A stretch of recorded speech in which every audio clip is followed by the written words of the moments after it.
Nelson, y antes de entrar en un informe, el informe específico que tú nos traes hoy, yo quisiera aprovechar que tú estás aquí para que nos informe algo sobre el proyecto hidroeléctrico de las placetas, que tú nos digas dónde estamos, en qué punto está ese proyecto, dónde estamos hoy eh, con ese proyecto hidroeléctrico de la placeta que nos conocimos tú y yo allá, y gracias por todo tu apoyo siempre con eso. Bueno, ya es bueno hacerle un recuento para que la gente se refresque que fue el proyecto hidroeléctrico La Placeta. Y más que el proyecto hidroeléctrico La Placeta, la lucha que nosotros como sociedad civil encabezamos desde el año 2021. Ya son pasados 5 años desde que iniciamos esa lucha, porque precisamente para estos tiempos estábamos en ese proceso. La primera marcha fue luego en junio, pero ya para estos tiempos nosotros iniciamos el trabajo de campo en la sierra y realizamos diferentes manifestaciones, tanto allá en Estados Unidos como aquí. Aquí hicimos el velatorio en el Parque Duarte, realizamos la marcha que se hizo en Jánico, la marcha que hicimos en Sajoma, hicimos gente visita a instituciones públicas, presentamos a organizaciones de la sociedad civil para buscar paralizar el proyecto hidroeléctrico La Placeta que busca, que busca represar los ríos Jagua y Bao, que son junto al río Amina y el Inoa los principales ríos que tiene la Sierra de Santiago. Son los ríos que alimentan la economía tanto de San José de la Mata como del municipio de Jánico. Y nosotros también como Fundación Ecológica Tropical, en aquel momento, hicimos un estudio donde identificamos más de 20 consecuencias que traería el proyecto hidroeléctrico La Placeta. Y esto ocurrió en los diferentes medios. Tú por este mismo espacio presentaste también ese estudio con algunos documentales que hizo la coalición socioambiental en defensa de la tierra. Eso hay que decir que paralizó el proyecto, porque nosotros en octubre, septiembre del 2021, nosotros nos reunimos con el gerente de la EGI, Rafael Salazar, y en ese momento el presidente de la Cámara de Senadores, que era el ingeniero Eduardo Estrella, hoy ministro de Obras Públicas. ¿Y qué dijo Salazar en ese momento? La obra inicia el 15 de octubre. Sin embargo, gracias a esas manifestaciones, nosotros paralizamos el proyecto. Y aunque en la sierra se siguen desarrollando proyectos carreteros que naturalmente están vinculados con la presa, es decir, las intenciones están de construir la presa, pero no se está trabajando directamente en, en la obra directa, que sería ya el embalse o los embalses que se construirían tanto en Los Limones, donde en el cauce del río Jagua, y en el lado de Mata Grande, en el cauce del río Bao. Hay muchas informaciones, no informaciones oficiales, porque el gobierno ha manejado este proyecto con mucho hermetismo, no ha querido plantear una posición, lo que ha querido es convencer a las comunidades para que acepten sí o sí este proyecto. Un proyecto que sabemos que sería la muerte de más de 15 balnearios que existen en la sierra, de los cuales la economía de San José de la Mata y de Jánico dependen de estos ríos. Pero sobre todo los beneficios indirectos que tienen estos ríos para la sierra. Entonces yo he tratado de alguna manera convencer la comunidad, naturalmente que no se ha dejado convencer, aunque en cierto modo ciertos sectores lo han aceptado porque ellos han llegado con promesas que son difíciles de decirle que no. Por ejemplo, las carreteras que se han estado trabajando en la sierra. Las comunidades no van a renunciar a eso. Y nosotros tampoco vamos a apoyar que las comunidades renuncien a un derecho que a ellos les corresponde. Así le han ofrecido escuelas, le han ofrecido centros de salud, a través de las alcaldías. Y eso nosotros lo pudimos visualizar incluso cuando estuvimos en los tribunales, donde durante 12 audiencias nosotros, de forma voluntaria, tuvimos que enfrentar no solo a la EGI, al medio ambiente, sino a algunas alcaldías que iban con sus abogados a defender ese proyecto mafioso. Entonces, en este momento, ¿qué nosotros podemos destacar y que lo tenemos incluso en el estudio que motiva este encuentro de hoy? Es precisamente la actividad minera, que nosotros no hablábamos de esto de manera directa, pero Que- sí ya estamos convencidos de que está vinculado con la minería. Y hubo Y mucha eso sería presión un desastre. durante la lucha, que ahora sí nosotros podemos hablar abiertamente de eso, porque ya ellos no guardan la forma. Y aunque han colocado rumores de que incluso van a despedir el personal de la presa, porque en el caso de la presa, y entrando ya con la pregunta que tú dices, hay un asunto, y el asunto de esto son los recursos. Y como la lucha ha sido bastante consistente, pues el financiamiento se le ha dificultado al gobierno. Por eso, aunque han estado trabajando las carreteras, lo hacen con el dinero que producen las empresas de generación hidroeléctrica, es decir, la EGI, pero no han podido acceder al préstamo, que serían de unos 900 millones de dólares, y en aquel momento nosotros también tumbamos la idea que ellos tenían, que era de vender la EGI al sector privado, para de esa manera captar unos 46 mil millones y con eso financiar el proyecto hidroeléctrico. Entonces, al verse tumbado esas ideas, al gobierno se le han dificultado encontrar el financiamiento para esa obra. Y eso es a los que nosotros aspiramos, a que no puedan construirla por las diferentes formas. Pero no podemos decir que el proyecto está paralizado completamente. Lo que entendemos es que hay una paralización parcial, porque el gobierno sigue intentando de convencer a los serranos y por eso están construyendo diferentes obras. Y naturalmente que esa presa hidroeléctrica ya no cabe la menor duda de que estarían vinculados con los proyectos de extracción minera. Eso es importante ese punto ahí. Voy a mostrar una imagen de un después, porque aquí estoy mostrando dónde va uno de los embalses en Mata Grande, precisamente por aquí, por ese cerro, después de la Casita Roja, que sería más o menos algo así, más claro, más pequeño que a la que estoy mostrando aquí. Pero sería bueno también que la gente sepa, ese punto es bien importante porque yo no estaba al tanto de que se estaba confirmando que en verdad había investigaciones mineras por ahí. Se escuchaban rumores de los comunitarios porque siempre se encontraba oro por ahí y esas cosas, pero lo que tú dices bien serio y creo que es importante que las comunidades de Rincón de Piedra, Mata Grande, toda esa comunidad de Tajánico y San José de las Matas entero, que sepa sobre ese nuevo informe que tú nos traes. Y aparte de las implicaciones que tendría, aparte de eso, que pediríamos ese río desde ahí. Y esta imagen muestra quizás lo que pasaría, ¿verdad? Cómo se vería el río después de ese embalse en Mata Grande, aparte del río Jagua, que también es donde va el embalse principal. Eh, si tú quieres destacar algunos de los problemas, bueno, escuchamos el informe del el ingeniero Alex Ramírez de Marchena sobre la falla sísmica que hay por la cordillera central y sabemos lo que eso implica en un futuro para todo el río abajo, Santiago, Jánico, si algo así pasaría como pasó en la presa de Italia, Bayón, que hicieron en una falla sísmica. Y además del impacto ambiental, el impacto económico que tendrían las comunidades hasta Jánico. Si quiere agregar algo sobre eso antes de entrar en el tema principal.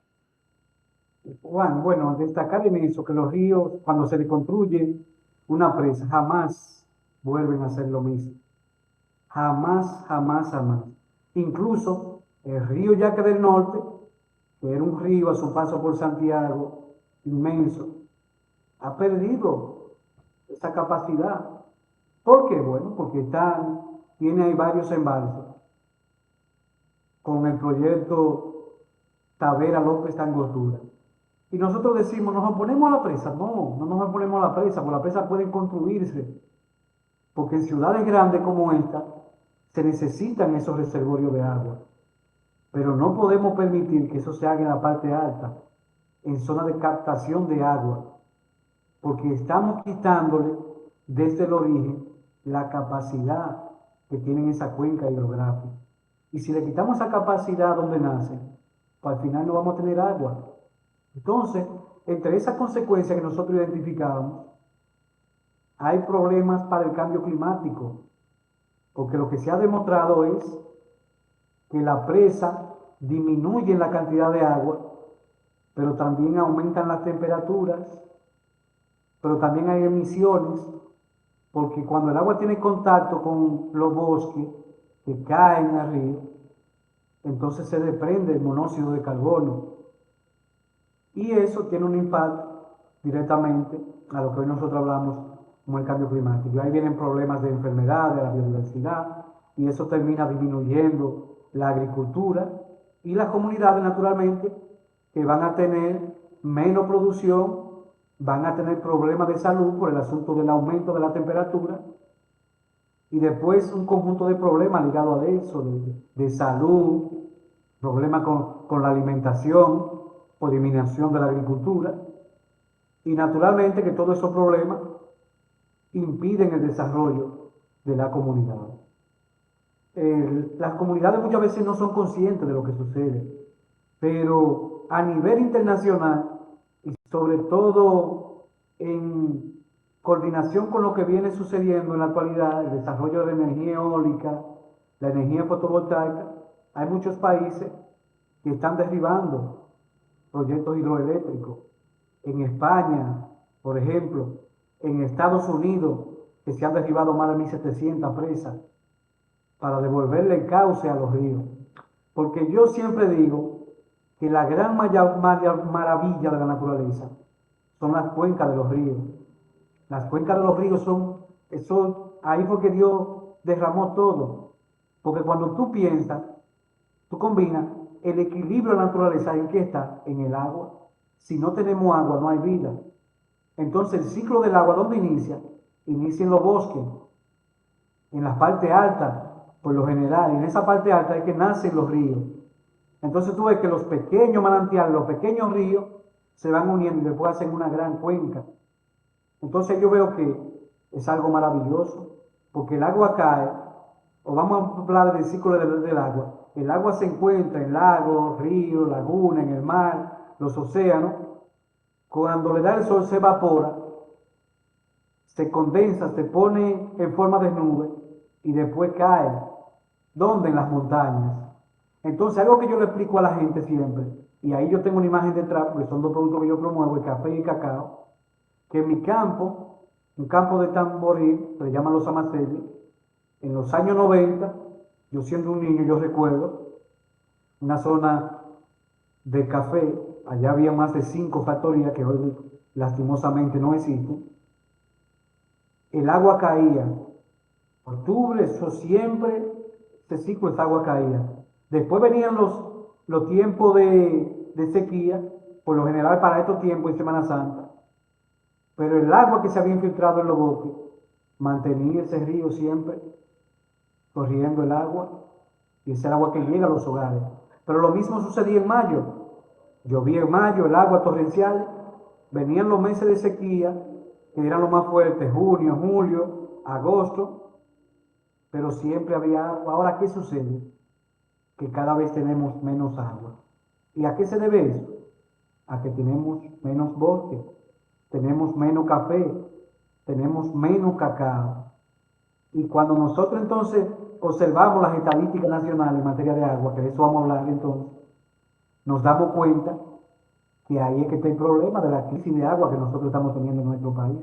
Está vinculado con eso y está vinculado con la minería también, que son los dos principales problemas. Y con Entonces, a la esto de la presa, Nelson, es importante destacar que tenemos el problema de que quieren las presas, pero entonces la presa principal, como tú dices, que son las montañas, las estamos desmantelando de árboles. Y sé que lo vamos a tocar un poco. Vamos a dar un ejemplo importante para las comunidades de Rincón de Piedra, Carrizal, Damagua, Corocito, Guasma y los montones arriba al final del tema principal. Eh, te- Hacer presas donde estamos deforestando como que no tiene mucho sentido por el sedimento y que no va a tener captación de agua, pero si tiene un minuto más de agregar sobre este tema, si no, podemos ir al tema principal.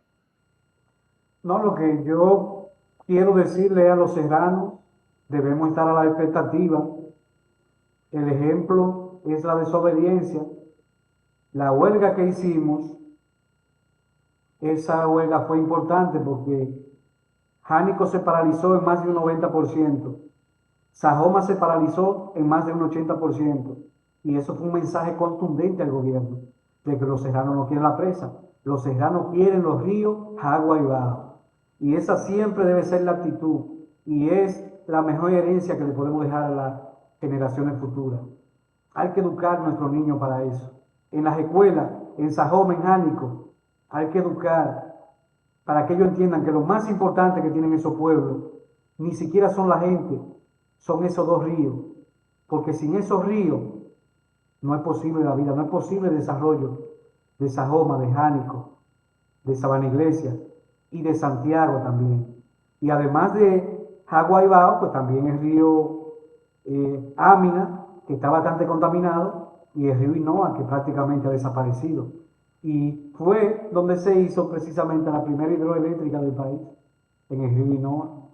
¿Y qué sucede con el río Inoa? Está desaparecido prácticamente.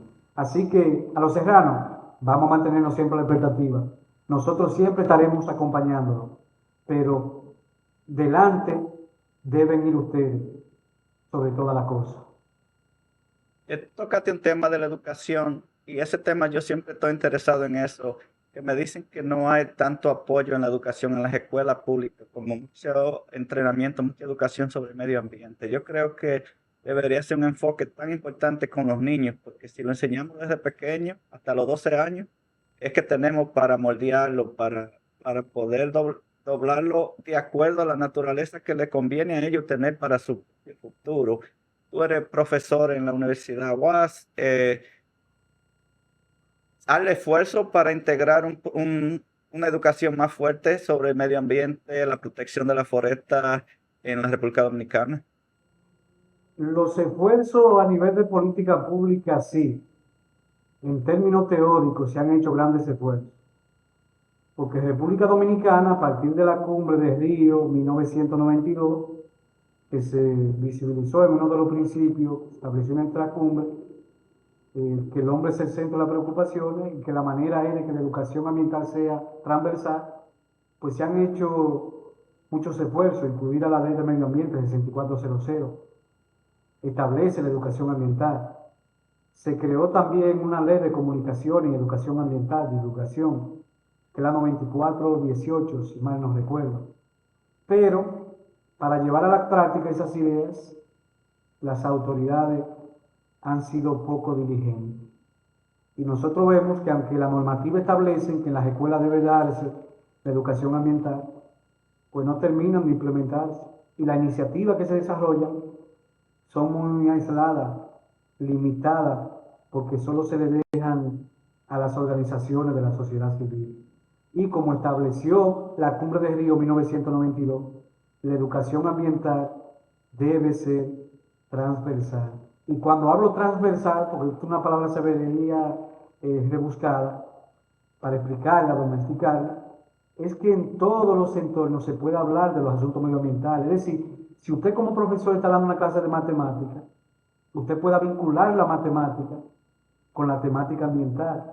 Si usted está hablando de ciencias sociales, puede hacer lo mismo, de ciencias naturales, de estadística, de física, es decir, de cualquier materia. Pero también si usted está en una junta de vecinos, si usted está en un club de madres, si usted está en la iglesia, si usted está en la escuela, usted también pueda vincular esos temas ambientales. Y eso es lo que se refiere la transversalidad. Hasta que nosotros no tengamos una visión como esa, pues nosotros vamos a seguir viviendo de espalda a nuestros ríos, de espalda a nuestro medio ambiente. Y es importante saber que hay recursos en la naturaleza que son limitados, es decir, no son ilimitados. Muchas veces nos tomamos un vaso de agua, que antes lo hacíamos del mismo río, pero esa agua no siempre está ni en la misma calidad ni en la misma cantidad. Entonces eso debe llamarnos la atención y es un asunto para educar. ¿Por qué? Porque a medida que nosotros comencemos a convivir con esos ríos como seres que tienen derechos igual que nosotros, pues entonces habrá un equilibrio. Se podría hablar de una economía circular, se podría hablar de desarrollo sostenible, que es y debe ser el fin de la educación. Organizaciones como el Plan Sierra deberían coordinarse con la escuela para hacer actividades de plantación de árbol anual con cada escuela. Eso sería muy bonito que cada niño cuide de un árbol. Le va a ayudar a ellos personalmente como persona y estaría ayudando a su futuro, el futuro de toda la nación. Qué bonito sería eso. Y bueno, pero como ciudadanos todos tenemos esa responsabilidad porque no todo cae sobre el gobierno, pero sí cae sobre el gobierno que se respeten las leyes establecidas y en esa es una de las partes que veo tantas fallas en la República Dominicana. So, gracias Sí, por eso. Quiero Juan, antes, sí, en esa parte yo quiero agregar algo, porque el Plan Sierra es una de las instituciones que debería hacer más por la sierra. Y ellos han sido de los principales promotores de esa presa. Y tantos recursos que en nombre de los serranos gestionan a nivel internacional. Millones de dólares en organizaciones de cooperación como la Alianza Francesa para el Desarrollo, la USAID, la cooperación china. Y cuando nosotros analizamos los resultados del Plan Sierra en la sierra, son pérdidos, porque el gran deterioro ha sido a partir de la creación del Plan Sierra. No podemos decir que toda la responsabilidad es de ellos, pero sí nosotros pensamos que es una institución que puede hacer más. Y eso que tú dices de vincularse con los centros educativos, no influir en las altas esferas del poder, es un trabajo que le corresponde a ellos. Pero también de controlar los permisos madereros, que son de los que más daño le hacen, pero también la elaboración de política pública para generar otro tipo de agricultura, otro tipo de ganadería, sino sacarlo de esa zona. Porque en la sierra hay zonas que deben ser exclusivas para la producción de agua y de aire, para reproducir nuestra biodiversidad, para garantizar el hábitat de nuestra biodiversidad. quería tocar los comentarios. Le damos gracias a Diosa Collado que está en línea y comentó. Bienvenida a Diosa, a Zulia también, Zulia Tineo, a René Antonio, gracias por los comentarios y saludos. Le quisiera pedir un favor a las poca gente que tenemos en línea. Sabemos que va a ser el video después que lo van a mirar, pero le agradecemos si ustedes le dan like, si comentan, si les comparten este video mientras estamos en vivo. Ahora que vamos a entrar entonces al tema principal